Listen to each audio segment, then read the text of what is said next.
તૂટે છે। બેનપણી સામે સાદા ફૂલના લીધે નીચું જોવાનો વારો આવતો હોય ને તો ધીરુભાઈ અંબાણી, રતન ટાટા, ડોક્ટર અબ્દુલ કલામ જેવા અનેક મહાન પુરુષો સાદાઈથી જીવન જીવ્યા, સાદા ફૂલનો ઉપયોગ કરતા અને કરે છે। દેખા દેખી તો કંઈક કરીને બતાવું ને તો મિત્રો કિરણ બેદી બનો, અરુણિમા સિંહા બનો, સરિતા ગાયક વાડ જેવા બનો જેનાથી આપણે પ્રેરણા લઈ શકીએ।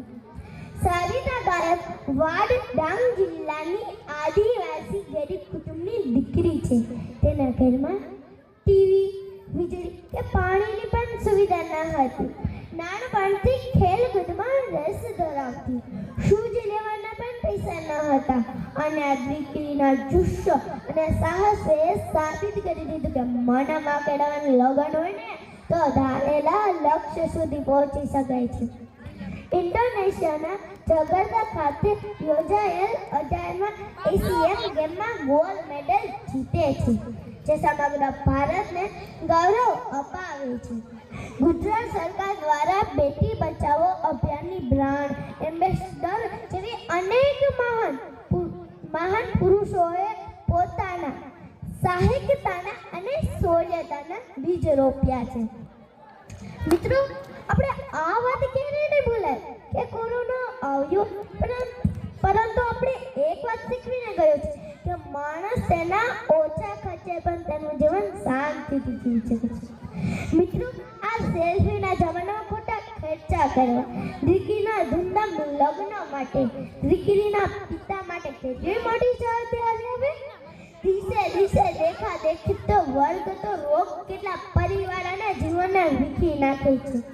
કદાચ એટલે જ આ સમૂહ લગ્નની પરંપરાનો ઉદ્યમ થયો છે, જ્યાં નબળા અને મધ્ય વર્ગને રાહત મળે તે માટે જ થયો છે। બીજાને દેખાડવા માટે ક્યારેય જીવો નહીં, તમારી ખુશી માટે, તમારી શાંતિ માટે જીવો।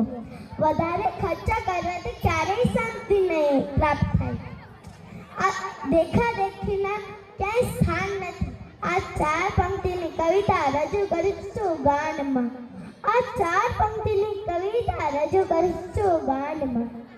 ચાલો જિંદગી સાથે એક સમાધાન કરી લઈએ। દેખા દેખીના ખેલને રદિયો આપી જીવનને નવો ઉપલબ્ધિ વધારી।